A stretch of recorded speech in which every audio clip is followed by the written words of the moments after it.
बिस्मिल्लाहिर्रहमानिर्रहीम। अस्सलाम वालेकुम बहनों, भाइयों, दोस्तों और बुजुर्गों। आज हम हजरत इमाम हुसैन रज़ी अल्लाह ताला अन्हु की शहादत का दूसरा हिस्सा पेश कर रहे हैं। हजरत इमाम हुसैन और इनके साथी कूफा की तरफ बढ़ रहे थे कि कूफा के एक आदमी से इनका सामना हुआ। तो उन्होंने बताया कि वो कूफा से सिर्फ मुस्लिम और हानि के शहीद होने के बाद निकला है और उन्होंने देखा है कि इन्हें टांगों से घसीट कर बाजार में ले जाया जाता है। जगह कैस इब्ने मशीर या अब्दुल्ला इब्ने कतूर की खबर भी इन तक पहुंची। इसने अपने आदमियों को जमा किया और लोगों के सामने एक तहरीरी बयान निकाला और इन्हें पढ़कर सुनाया। अल्लाह के नाम से जो मेहरबान रहम करने वाला है। मुस्लिम इब्ने अकील, हानी बिन अरवा और अब्दुल्ला बिन यकतूर के शहीद की खबर हम तक पहुंची। हमारे शियों ने हमें छोड़ दिया है। जो लोग हमें छोड़ना पसंद करेंगे वो बगैर किसी जुर्म के आजादाना तौर पर जा सकते हैं। ज्यादातर वो लोग जिन्होंने अपने आप को हजरत इमाम हुसैन रज़ी अल्लाह ताला से जोड़ लिया, इसे फाता समझकर और बहुत ज्यादा माल गनीमत की उम्मीद रखते हुए उन्होंने दाएं बाएं मुंतशिर होने लगे। यहां तक कि इनके साथ सिर्फ वही लोग रह गए जो मदीना से इसके साथ आए थे और इन लोगों का एक छोटा सा गिरोह जो इसमें शामिल हुआ था। इब्ने जियाद ने अल-हुर इब्ने यजीद अल रियाज को 1000 घुड़सवारों के साथ भेजा कि वह हुसैन रज़ी अल्लाह ताला को रोके और इसे कैद करके कूफा ले आए। इसकी मुलाकात करबला से दूर कादसिया के करीब हजरत इमाम में हुसैन रज़ी अल्लाह ताला से हुई और हुर के आदमी और घोड़े सहराई सूरी की तपश से थक चुके थे और हुसैन ने रज़ी अल्लाह ताला ने अपने आदमियों को हुक्म दिया कि वो आदमी और जानवर दोनों को पानी पिलाए। हुर ने दोबारा हजरत इमाम हुसैन को कूफा की सूरत हाल के बारे में बताया और इसे आगे आने वाले खतरात से खबरदार किया। जब असर की नमाज का वक्त हुआ तो हजरत इमाम हुसैन ने दोनों कैंपों की नमाज पढ़ाई। नमाज के बाद उन्होंने एक मुख्तसर खुतबा दिया जिसमें उन्होंने मर्दों के इनके खतूत की याद दिलाई। उन्होंने इन्हें पैगंबर इस्लाम सल्लल्लाहु अलैहि वसल्लम के नवासे होने के ससे से भी याद दिलाया कि वो अम्मी भी हम कुरबान से ज्यादा इनकी बैत और बरादरी की क़यादत के लायक थे। इसके बावजूद अगर वो आप इसके आने से नाखुश थे तो इसने इशारा किया कि वो इस जगह वापस जाएगा जहां से वो आए थे।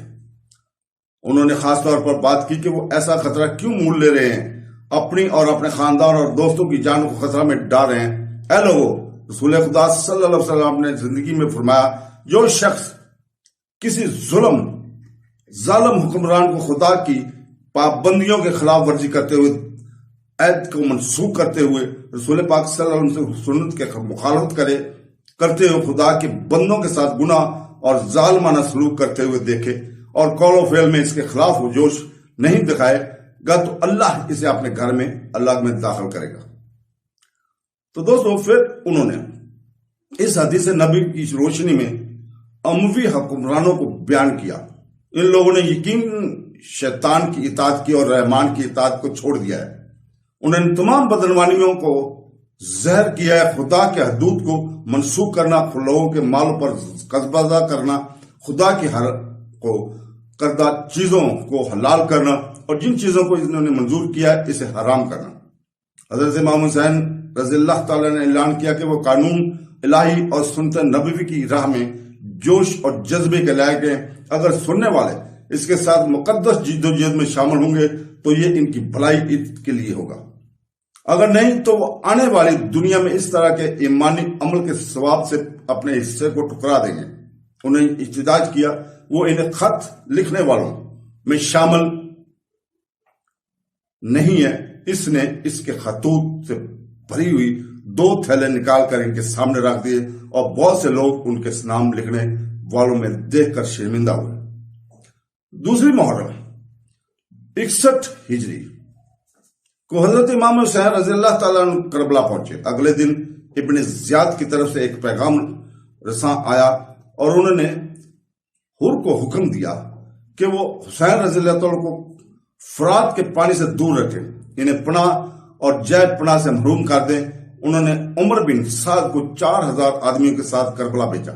इब्ने जियाद की तरफ से एक खत आया जिसमें इसने उमर बिन साद को हुक्म दिया कि हुसैन रज़ी अल्लाह ताला और इनके पैरोकारों को पानी पीने से रोको, इन्हें इसके एक कतरा भी ना चखने दो, जैसा कि उस्मान के साथ किया गया था। उमर बिन साद ने 7वीं मुहर्रम को फरात के किनारे 500 आदमी को महफूज बनाकर भेजा। इसके बाद इब्न जियाद ने शिमर को एक खत के साथ उमर बिन साद की हुक्म भेजा कि वो हुसैन रज़ी अल्लाह ताला की गैर मशरूत तस्लीम का मुतालबा करे, या अगर ऐसा ना हुआ तो इसे और इसके पैरोकारों को कत्ल कर दे। शिमर ने 9वीं मुहर्रम को इब्न जियाद का पैगाम उमर बिन साद के पास पहुंचाया। दोपहर के आखिर में उमर बिन साद ने अपनी फौजें जमा की और हुसैन रज़ी अल्लाह ताला के खैमों की तरफ कूच किया। हजरत इमाम हुसैन रज़ी अल्लाह ताला अपने खैमे के पास बैठे अपनी तलवार पर टेक लगाए सो रहे थे। इनकी बहन ज़ैनब बिनते अली ने मर्दों और घोड़ों की चीखें सुनी और इन्हें खबरदार करने के लिए दौड़ी। वो बेदार हुए, चौंके और एक ख्वाब बयान किया जो इसने अभी देखा था। आपने फरमाया, ऐ मेरे प्यारे हुसैन, तू अनकरीब हमारे पास आने वाले हो। हजरत इमाम हुसैन रज़ी अल्लाह ताला ने अपने भाई अब्बास को भेजा कि वो उमर बिन साद से तसादुम को सुबह तक मुलतवी करने को कहे, ताकि खुदा से दुआ कर सकें और इनकी बख्शिश मांगे। हजरत इमाम हुसैन अपने पैरोकारों और रिश्तेदारों के पास गया और इनसे कहा कि मैं तुम्हें इजाजत देता हूं कि मुझे छोड़ दो। तुम सब अपनी कसम खत्म करके जा सकते हो, क्योंकि मुझसे तुम पर कोई जिम्मेदारी नहीं होगी। इन सब ने जवाब दिया कि वो इसे इसके बाद रहने के लिए नहीं छोड़ेंगे। हजरत इमाम हुसैन रज़ी अल्लाह ताला अन्हु और इनके पैरोकारों ने अपनी मौत से पहले की रात दुआओं और कुरान